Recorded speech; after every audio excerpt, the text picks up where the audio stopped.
잊히기 위해 태어난 이야기들이 있습니다. 그리고 다른 이야기들은 수세기 동안 조용히 기다립니다. 시간이 그것을 들을 준비가 될 때까지. 그리고 오늘 당신은 전설과 현실 사이, 과거와 미래 사이의 경계를 넘으려 하고 있습니다. 한국의 가장 오래된 기록의 먼지 속에 침묵과 두려움의 층 아래 감히 입에 올리는 자가 드문 한 남자의 이름이 숨겨져 있습니다. 한지성. 그는 전사가 아니었습니다. 왕도 아니었습니다. 그럼에도 불구하고 그의 존재는 수많은 군왕들이 이루지 못한 울림으로 시대를 관통했습니다. 1754년 영조 대왕의 치세 중에 태어난 한지성은 궁궐 안에서 자랐지만 그의 눈빛엔 왕좌로도 잠재울 수 없는 불안이 깃들어 있었습니다. 그는 문학, 과학, 천문학에 뛰어난 천재였으며 왕립학당에서 공경받는 유학자였습니다. 그러나 그에겐 더 깊은 무언가가 있었습니다. 스승들조차 이름 붙일 수 없는 무엇. 사람들은 그가 바람의 소리를 듣고 그 의미를 이해한다고 했습니다. 별을 초자연적인 정밀도로 읽는다고 했습니다. 그리고 그는 아무 말 없이 누구도 감히 해석하지 않는 징조를 기록했습니다. 하지만 그를 영원하게 만든 것은 그 천재성이 아니었습니다. 그것은 하나의 행동이었습니다. 겉보기엔 단순한 행동이었지만 끔찍하고 피할 수 없는 운명을 깨우는 계기가 되었습니다. 1820년 한지성은 전라도의 관찰사로 임명되었습니다. 도착한 직후 마을 곳곳에 소문이 퍼졌습니다. 선운사에 있는 오래된 석상의 가슴속에 무언가가 숨겨져 있다고. 책 한 권, 비밀. 아무도 손대려 하지 않는 예언. 승려들은 두려워했고 백성들은 외면했습니다. 하지만 한지성은 갔습니다. 그 스스로도 설명할 수 없는 충동에 이끌려 그는 거대한 석상을 올랐습니다. 가슴에 난 작은 틈에 손을 넣자 먼지와 시간에 덮인 필사본 하나가 나왔습니다. 첫 페이지를 펼치는 순간 모든 것이 변했습니다. 전해지는 말에 따르면 하늘이 어두워지고 천둥이 울렸으며 공기는 무겁게 가라앉았고 인근 산에 벼락이 떨어졌다고 합니다. 그러나 그를 얼어붙게 만든 것은 그것이 아니었습니다. 책의 첫 문장이었습니다. 한지성이 이 글을 열 것이다. 어떻게 그의 이름이 태어나기도 전에 쓰여 있을 수 있었을까요? 그는 충격에 손에서 책을 떨어뜨릴 뻔했습니다. 그러나 떨리는 손으로 더 읽자 그는 평생 말없이 살아가게 될 어떤 것을 보았습니다. 그는 책을 다시 석상 안에 봉인한 뒤 떠났습니다. 눈에 보이지 않는 불처럼 타오르는 지혜를 마음에 안고 그날 이후 그는 그 일을 말한 적도 예전의 모습으로 돌아간 적도 없었습니다. 수십 년 후 동학농민운동 당시 반란군이 석상의 가슴을 열었을 때 그 필사본은 다시 발견되었습니다. 그 안에서 드러난 기록들은 가장 회의적인 이들조차 두렵게 만들었습니다. 조선 왕조의 종말, 외세의 도래, 내부 반란, 그리고 무엇보다도 기묘하게도 2025라는 머나먼 미래에 대한 상세한 예언이 담겨 있었던 것입니다. 오늘날 한국의 학자들은 이 필사본에 잊힌 일부를 다시 찾아냈다고 주장합니다. 그리고 그 내용은 적어도 불안하게 만듭니다. 그것은 검은 바람이 국경을 넘어 조용히 생명을 앗아가는 시대에 대해 말합니다. 어두운 망토로 뒤덮인 자들 사이에서 서쪽에서 시작된 전쟁에 대해 불뱀을 쏘아 올리는 장면을 묘사합니다. 한국 내의 분열, 찢어진 민족, 그러나 동시에 새로운 시작에 대해서도 그 필사본은 예상치 못한 지도자의 등장을 예고합니다. 체제 밖에서 오는 자, 푸른 용의 눈을 가진 사내, 지혜와 용기, 변화의 고대 상징을 지닌 인물. 그는 칼을 들지 않을 것입니다. 군대를 움직이지도 않을 것입니다. 하지만 그의 목소리와 통찰력으로 잠든 의식을 깨울 것입니다. 그리고 모든 것이 잃어버린 듯할 때 한 줄기 빛이 나타날 것입니다. 필사본은 이렇게 적고 있습니다. 바람이 땅을 찢을 때 하나의 빛이 솟아오르리라. 백두의 피와 한라의 영이 하나 되어 하늘과 땅의 길이 다시 열리리라. 이것이 예언입니다. 이것이 한지성이 남긴 메시지입니다. 왕들을 위한 것이 아닌 우리를 위한 것, 권력을 위한 것이 아닌 보이지 않는 것을 듣는 자들을 위한 것. 그 시절 거의 아무도 몰랐습니다. 하지만 한지성은 궁정의 눈, 역사의 눈에서 멀리 떨어져 두 번째 책을 쓰기 시작했었습니다. 그 책은 그 시대를 위한 것이 아니었습니다. 다른 시간을 위해 존재했습니다. 그는 그 책에 이름을 붙이지 않았습니다. 단지 오래된 산배 접은 페이지들을 싸서 마른 소나무 잎으로 감쌌습니다. 마치 시간이 그 말들에 닿을 수 없도록 하려는 듯이. 그 필사본의 첫 줄에는 그가 한 번도 가본 적 없는 장소들이 적혀 있었습니다. 조선의 지도에 존재하지 않는 바다, 끝없는 사막, 땅 속에서 들려오는 목소리들. 그러나 가장 놀라운 것은 미래 사건들을 묘사한 정밀함이었습니다. 오늘날에도 가장 회의적인 이들을 놀라게 하는 정밀함. 한지성은 내부에서 시작되는 반란을 썼습니다. 천천히 퍼지는 열병처럼 결국 온 몸을 잠식하는 반란. 그는 도시들이 수직 벌집처럼 솟아오르고 인간이 콘크리트 상자 속에 고립되어 소음에 둘러싸인 차의 내면의 침묵 속에 살아가는 모습을 묘사했습니다. 땅에 닿기 전에 죽는 씨앗들,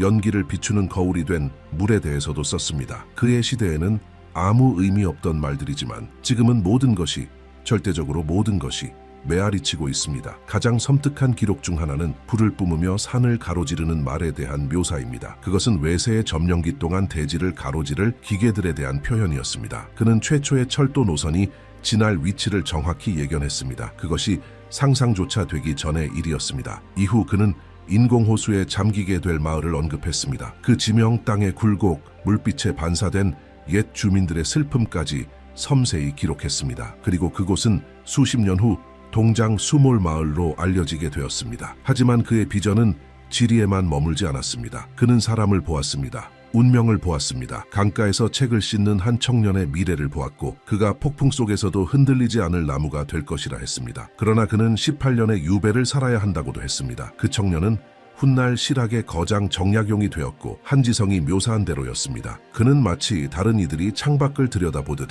시간을 꿰뚫어 보는 듯 했습니다. 그러나 단 한 가지, 그는 아무에게도 공유하지 않았습니다. 아주 먼 미래에 대한 비전들, 그는 그것들을 자신만을 위해 남겨두었습니다. 오직 심야의 기름 등잔의 희미한 불빛 아래 버려진 사당 뒤에 그가 스스로 판 작은 방 안에서 썼습니다. 그 페이지들 속에서 그는 새로운 형태의 어둠을 말했습니다. 그것은 단순한 밤이 아니었습니다. 하늘은 여전히 밝지만 세상은 영혼 없이 움직이는 시대. 그는 이 시기를 100일의 그림자라고 불렀고 그 속에서 인간은 기쁨 없이 웃고 방향 없이 걸으며 목적 없이 건설할 것이라 했습니다. 그때의 가장 큰 위험은 지진도 전쟁도 아닌 집단 영혼의 피로 믿음의 소멸, 의미의 상실일 것이라 했습니다. 그는 또한 검은 바람이라 불리는 것의 도래에 대해서도 썼습니다. 형태도 없고 소리도 없지만 국경을 마치 존재하지 않는 것처럼 넘어오는 바람, 몸을, 도시를 그리고 의료 체계를 관통하며 강한 자를 나약하게 만들고 약한 자는 뿌리째 흔들어 놓는 바람. 그 묘사는 의심의 여지가 없었습니다. 오늘날 많은 현대 학자들에게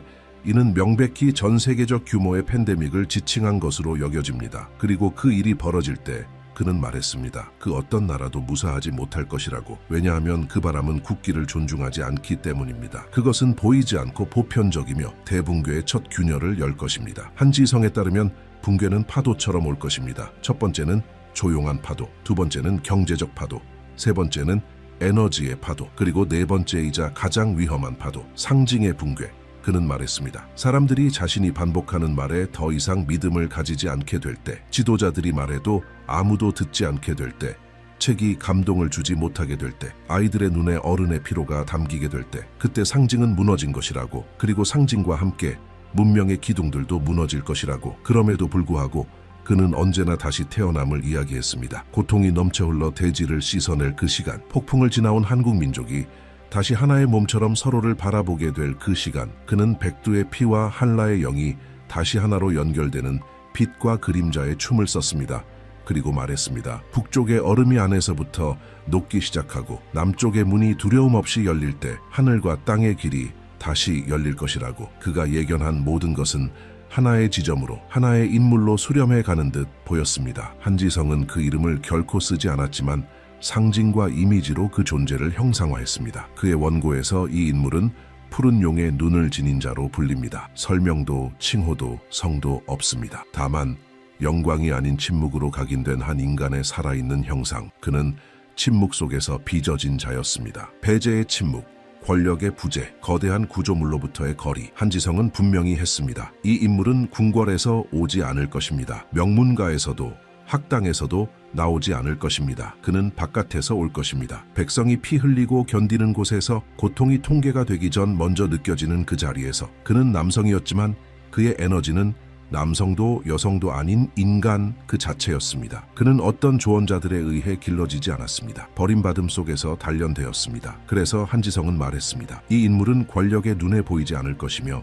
오직 그 존재감이 무시할 수 없게 되었을 때에야 인식될 것입니다. 이 무명의 지도자는 수년간 눈에 띄지 않은 채 걸어 다닐 것입니다. 환호하는 군중도 이름을 외치는 추종자도 없을 것입니다. 그는 단지 걸을 것입니다. 그리고 그가 걷는 길 위에서 시간은 갈라지고 가면은 벗겨지고 구조물은 무너지고 거짓된 진실은 드러날 것입니다. 그는 그것을 의도하지 않아도 됩니다. 그의 존재 자체가 그렇게 만들 것입니다. 한지성은 말했습니다. 이 남자는 보이지 않는 것을 볼 수 있는 능력을 가질 것입니다. 훈련을 받아서가 아니라 주변부에서 살아왔기 때문입니다. 그의 눈에는 권력을 불편하게 만들고 상처받은 이들에게 위안을 주는 무언가가 있을 것입니다. 그 눈은 용의 표식을 지닐 것입니다. 시간 이전의 하늘을 비추는 듯한 깊고도 신비로운 푸른색. 그래서 그는 이름 없이도 그렇게 불릴 것입니다. 푸른 용의 눈을 지닌 사내.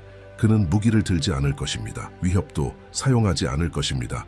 그의 힘은 말에서 나올 것입니다. 그러나 그것은 설득하거나 조종하기 위한 말이 아닙니다. 그것은 치유하고 밝히고 깨우는 말입니다. 한지성은 말했습니다. 그가 말할 때 적들은 그 말의 어조가 아니라 그 말이 지닌 거울 때문에 두려움을 느낄 것이라고.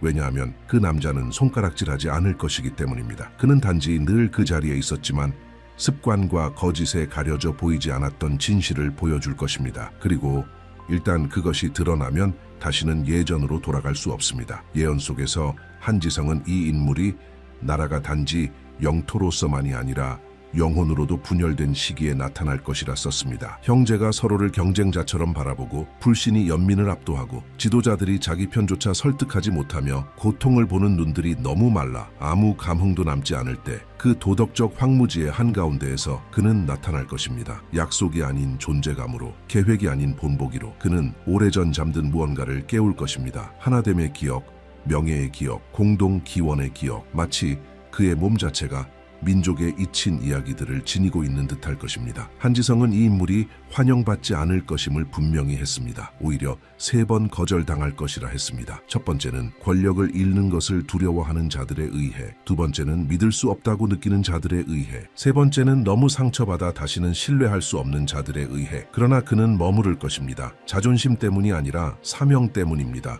그는 알고 있을 것입니다. 그것은 자신에 관한 일이 아니라 모두에 관한 일이라는 것을. 그리고 3번째 거절 이후 신호가 올 것입니다. 도시를 무너뜨리지는 않지만 의식을 일깨우는 상징적 지진, 모두를 멈추게 만드는 뜻밖의 사건, 그 집단적 침묵의 틈에서 그는 4번째로 일어설 것입니다. 그리고 이번에는 말이 아니라 하나의 행동으로, 단 하나의 제스처로 모든 흐름을 바꾸게 될 것입니다. 한지성은 그 제스처를 묘사하지 않았습니다. 다만 그것이 단순하고도 결정적일 것이며 그것 이후로는 눈이 열릴 것이라 했습니다. 육체의 눈이 아닌 영혼의 눈. 그 다음에 필사본 구절에서는 한지성이 마치 예언적 황홀경에 빠진 듯 보입니다. 그의 문장은 더욱 강렬하고 거의 시처럼 흐릅니다. 그는 하늘이 귀를 기울이듯 구부러지고 바다가 분노가 아닌 경외로 솟구치고 바람이 옛 이름들을 속삭이며 조상들을 불러내는 모습을 묘사합니다. 그리고 그 모든 중심에는 고독한 남자, 푸른 용의 눈을 가진 자가 있습니다. 그는 군대를 이끄는 것이 아니라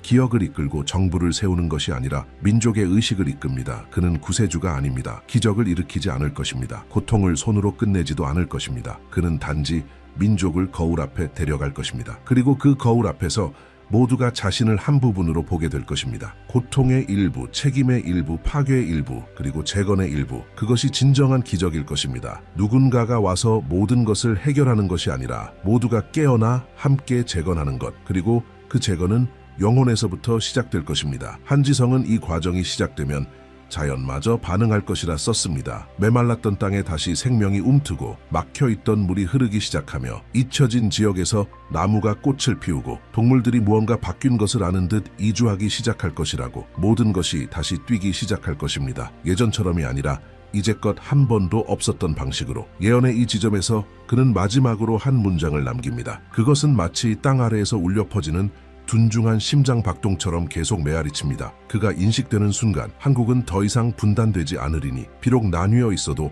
이미 하나 되어 있을 것이기 때문이다. 이것이 푸른 용의 눈을 가진 사내가 도래하는 상징적 힘입니다. 명령이나 법령에 의한 통일이 아니라 살아있는 재연결, 유기적이고 영적인 통합입니다. 이것이 첫 번째 큰 전환점입니다. 고통이 목적을 만나는 지점, 혼돈이 방향을 드러내는 지점, 희망이 더 이상 꿈이 아니라 길이 되는 순간. 한지성은 우리를 이곳까지 이끌었습니다. 흔들림 없는 손으로, 열린 눈으로, 내맡긴 영혼으로. 그리고 이제 모든 것이 다음 여정을 준비합니다. 한지성은 경이로울 정도로 정확하게 두 고대 민족의 형상을 기록했습니다. 신앙과 피로 나뉘었으나 보이지 않는 상처로 연결된 민족. 그는 약속이 수천 세대의 뼈와 함께 묻힌 땅을 묘사했습니다. 그곳을 그는 오래된 맹세의 땅이라 불렀습니다. 그리고 그곳에서 마지막 싸움이 시작될 것이라 했습니다. 땅을 위한 싸움이 아니라 존속을 위한 싸움, 권력을 위한 싸움이 아니라 서사를 위한 싸움. 그곳에 사는 자들은 어두운 망토를 입고 날개 없는 불뱀을 하늘로 쏘아 올릴 것이라 했습니다. 그것들은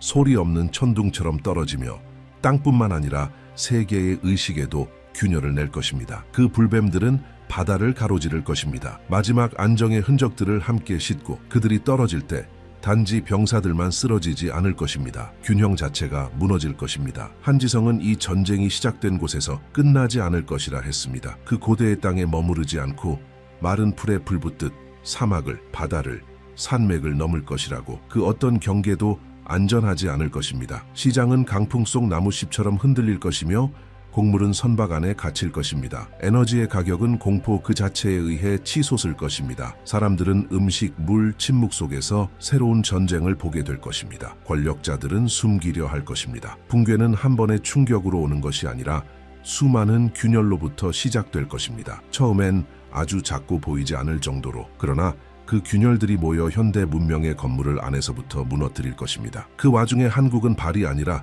영혼으로 그 진동을 느끼기 시작할 것입니다. 왜냐하면 이 세계적 혼란은 단지 인간의 결정이 만든 결과가 아니라 잠든 시간이 깨어나는 과정이기 때문입니다. 한지성은 세상을 조각으로 보지 않았습니다. 그는 하나의 숨결이 모든 민족을 관통한다고 보았습니다. 고통을 하나의 몸으로 인식했습니다. 대륙이 달라도 고통은 같은 맥박으로 흐르고 있었습니다. 그리고 바로 그 순간 거대한 제국들이 재만을 두고 다툴 때 잠든 반도가 일어설 것이라 했습니다. 무기가 아니라 살아있는 기억으로, 이미 침묵 속에서 저항하는 법을 배운 민족의 증거로. 그리고 그는 하늘의 큰 소리에 대해 썼습니다. 산맥을 넘어 무관심에 굴복했던 자들조차 깨우는 소리. 그것은 미사일도 사이렌도 아니었습니다. 그것은 무지의 붕괴, 장막의 낙하. 충격 속에서 인류가 더는 죄인을 찾는 것이 아니라 의미를 찾기 시작하는 순간 그는 말했습니다.